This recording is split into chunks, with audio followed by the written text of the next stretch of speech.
اچھا جی، اب ہم پیام مشرق کا جو ہمارا مطالعہ چل رہا تھا اس کو ہم آگے بڑھاتے ہیں۔ پچھلی کلاس میں ہم نے یہاں تک پڑھا تھا کہ لعل نا بندر بدخشانے تو ہست، برق سینہ در کوہستانے تو ہست۔ تو یہاں پہ ہم نے ختم کیا تھا پچھلی مرتبہ۔ آگے ہم اس کو چلاتے ہیں کہ کشور محکم اساس بایدت، کشور محکم اساس بایدت، اگر تو ایک ایسی سلطنت چاہتا ہے، بایدت تو چاہتا ہے، کشور محکم اساسے جس کی اساس محکم ہو، اگر تو ایسی کشور ایسی سلطنت چاہتا ہے، دیدائے مردم شناس بایدت، تو پھر تجھے ایک ایسی نظر چاہیے جو مردم شناس ہو۔ اگر تیری آنکھ، اگر تیری دیدائے مردم شناس نہیں ہے تیرے پاس، تو پھر تو کشور محکم اساس نہیں بنا سکے گا۔ اے بسا آدم کے ابلیسی کنت، کیونکہ بہت سے آدم ایسے ہوتے ہیں کہ وہ ابلیسی کر رہے ہوتے ہیں، ابلیسی کنت۔ اے بسا شیطان کے ادریسی کنت، اور ایسے شیطان ہوتے ہیں بہت سے جو کہ ادریسی کر رہے ہوتے ہیں، یعنی کہ انہوں نے اپنا دوغلے ہوتے ہیں، یعنی کہ اندر کچھ باہر کچھ۔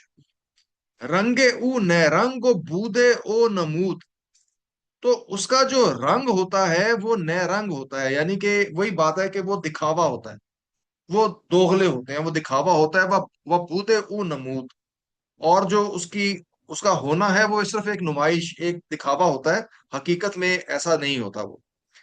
اندرون او چو داغ لالا دودھ، اور اس کے اندر جو ہے وہ داغ لالا کی طرح دودھ ہوتا ہے، یعنی کہ وہ سیاہ دھواں جس طرح ہوتا ہے، وہ اس کے اندر دودھ ہوتا ہے داغ لالا کی طرح، یعنی کہ اس کے اندر سیاہ دھواں ہوتا ہے، وہ اندر اس کا باطن جو ہوتا ہے وہ سیاہ ہوتا ہے۔ پاک بازو کا بتانے او دغل، پاک بازو کا بتانے او دغل، کہ بظاہر وہ پاک باز ہوگا لیکن وہ دغل، یعنی کہ دھوکا، اس کا ہر پانسا جو ہے وہ دھوکے کے لیے ہوگا، یعنی کہ وہ دھوکا آپ کو دینا چاہے گا۔ رحمن و غدر و نفاق اندر بغل، اور مکاری اور غداری اور نفاق جو ہے وہ اس کے پہلو میں، یعنی کہ یہ اس کی شخصیت ہوگی۔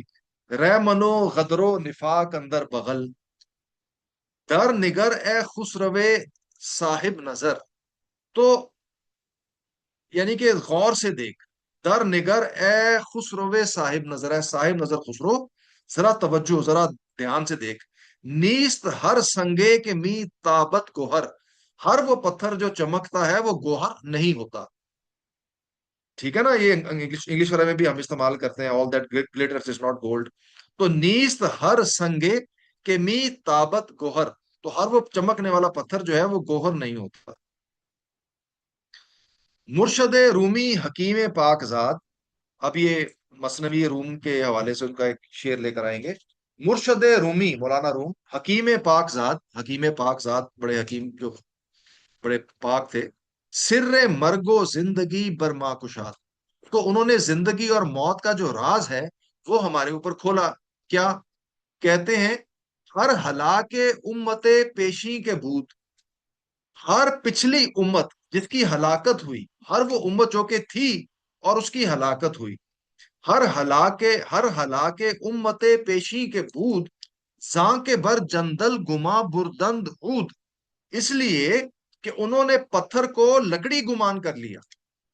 اب اس کے سے کیا مطلب ہے مولانا روم کا؟ اس کا مطلب یہ ہے کہ انہوں نے چیزوں کے بارے میں جو رائے قائم کر لی وہ خلاف حقیقت تھی، یعنی کہ انہوں نے پتھر کو لکڑی گمان کر لیا، کہ ایک چیز جس کی حقیقت جو تھی وہ پتھر تھی، تو اس کو انہوں نے گمان کر لیا لکڑی۔ تو گمانوں کی دنیا جو ہوتی ہے نا وہ حقیقت کی دنیا سے مختلف ہوتی ہے، اور یہ گمان جو ہوتے ہیں یہ انسان کو اور معاشرے کو تباہ کر دیتے ہیں، غلط گمان۔ تو کہتے ہیں کہ ہمیں حقیقت پسند بننا ہے۔ ہر ہلاک امت پیشی کے بود، زاں کے بر جندل گما بردند عود، تو یہ مولانا روم نے کہا تھا۔ سروری در دین ما خدمت گریست، ہمارا جو دین ہے اس کے اندر جو بادشاہی ہے، جو سروری ہے، وہ اصل میں خدمت گری ہے، یعنی کہ وہ خدمت کرنے کا نام ہے۔ عدل فاروقی و فقر حیدریست، وہ حضرت فاروق اعظم کا عدل ہے، حضرت علی رضی اللہ عنہ کا فقر ہے، یعنی کہ یہ ہمارے دین کی مثال انہوں نے دی۔ در ہجوم کار ہائے ملک و دین، کہ تیرے اوپر ملک اور دین کے بہت سے کاموں کا ہجوم ہوتا ہے، تو با دلے خود یک نفس خلوت گزین، تو اپنے دل کے ساتھ ایک لہجے کے لیے خلوت گزین بھی ہو، یعنی کہ غور و فکر کے لیے، مراقبے کے لیے الگ ہٹ کے اپنے معاملات پہ غور کر۔ ہر کے یکدم در کمینے خود نشست، ہر وہ شخص جو کہ ایک لہجے کے لیے اپنے آپ میں بیٹھتا ہے انوالو ہو کے، یعنی کہ اپنے مراقبہ کرتا ہے، اپنے انٹرنل کو، اپنے اندرون کے اوپر وہ غور و فکر کرتا ہے، ہیچ نخچی رس کمند او نجست، تو اس کی کمند سے کوئی شکار جو ہے وہ نکل کر بھاگ نہیں سکتا۔ ہیچ نخچی رس کمند او نجست، نجست ہوتا ہے، جست ہوتا ہے چھلانگ لگانا، نجست یعنی کہ وہ چھلانگ نہیں لگا سکتا، اس کے کمند سے کوئی شکار جو ہے وہ باہر نہیں نکل سکتا۔ در کبائے خسروی درویش زی، یعنی کہ تو نے لباس تو خسروی بادشاہانہ پہنا ہوا ہے، لیکن اس کے اندر درویش بن کر زندہ رہو۔ دیدہ بیدارو خدا اندیش زی، اور اس طرح سے زندہ رہو کہ تمہاری آنکھ بیدار ہو اور تم خدا اندیش ہو، تمہیں خدا کا خوف ہے، تمہارے اوپر تمہیں خدا کا احساس ہے۔ قائد ملت شہنشاہ مراد، اب یہ شہنشاہ مراد کی مثال دے رہا ہے جو کہ ترک شہنشاہ تھا۔ تیغ اورا برق و تندر خانہ زاد، کہ اس کی جو تلوار تھی وہ اتنی تیز تھی کہ جس طرح مثال برق، بجلی کی برق، اور کڑک تندر جو ہوتا ہے نا، یہ بجلی کی کڑک ہوتی ہے، خانہ زاد کے اس کے گھر کے ملازم تھے، یعنی کہ اس کی تلوار کی تیزی ایسی تھی۔ ہم فقیر ہم شہ گردوں فرے، کہ وہ فقیر بھی تھا اور بادشاہ بھی تھا، شاہ مراد کی وہ مثال دے رہا ہے۔ ارد شیر با روان بوزرے، ارد شیر تھا بادشاہ، لیکن اس کی روح جو تھی وہ ابو ذر کی تھی، وہ بو ذر کی تھی، یعنی کہ ارد شیر با روان بوزرے، غرق بودش در زرا بالاؤ دوش، اس کے جو یعنی کہ سر اور کندھے تھے وہ تو سب زرا کے اندر غرق ہوتے تھے۔ درمیان سینہ دل موئینہ پوش، لیکن اس کے دل جو تھا، اس کے سینے کے اندر جو دل تھا وہ موئینہ پوش تھا، یعنی کہ یہ جو صوفیوں کا لباس ہوتا ہے نا، صوف کا لباس سمجھ لیں، موئینہ اس کو کہتے ہیں، کہ اس درمیان سینہ دل موئینہ پوش۔ آ مسلمانہ کے میری کردہ ان، تو وہ مسلمان جنہوں نے بادشاہی کی ہے، در شہنشاہی فقیری کردہ ان، انہوں نے شہنشاہی میں فقیری کی ہے۔ در امارت فقر را افزودہ ان، انہوں نے بادشاہی میں فقر کو آگے بڑھایا ہے۔ مثل سلما در مدائن بودا ان، اور سلمان فارسی کی طرح مدائن میں وہ رہے ہیں۔ ان کی مثال ہے سلمان فارسی کی کہ وہ بڑے، یعنی کہ کہہ لیجئے ایک عام آدمی کی سطح پہ بڑے فقیری انداز میں وہ رہا کرتے تھے، حالانکہ وہ گورنر تھے وہاں کے۔ حکمران بود و سامان نداشت، وہ حکمران تھے لیکن سامان نہیں رکھتے تھے۔ دست او جستے ہو قرآن نداشت، ان کے ہاتھ میں صرف تلوار ہوتی تھی اور قرآن ہوتا تھا۔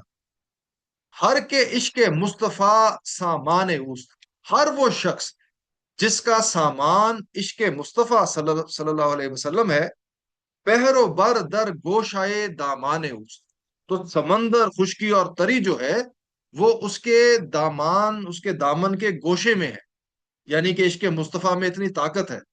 سوز صدیق و علی از حق طلب، تو صدیق رضی اللہ عنہ کا سوز اور علی کا سوز جو ہے وہ حق سے اس کی تمنا کر۔ ذرہ عشق نبی از حق طلب، اور حق سے عشق نبی کا ایک ذرہ جو ہے وہ اپنے لیے مانگ، یہ افغان امیر وہ کہہ رہے ہیں۔ زاں کے ملت را حیات از عشق اوست، اس لیے کہ ملت کی حیات ان کے عشق سے ہے۔ اگر آپ کے اندر عشق محمدی نہیں ہے تو ملت کی حیات کی بنیاد عشق محمدی ہے۔ برگ و ساز کائنات از عشق اوست، اور جو کائنات ہے اس کا برگ و ساز جو ہے وہ سب اسی کے عشق سے ہے۔ جلوائے بے پردہ او وا نمود، ان کا جو جلوہ بے پردہ ہے اس کو انہوں نے کھول کر دکھایا۔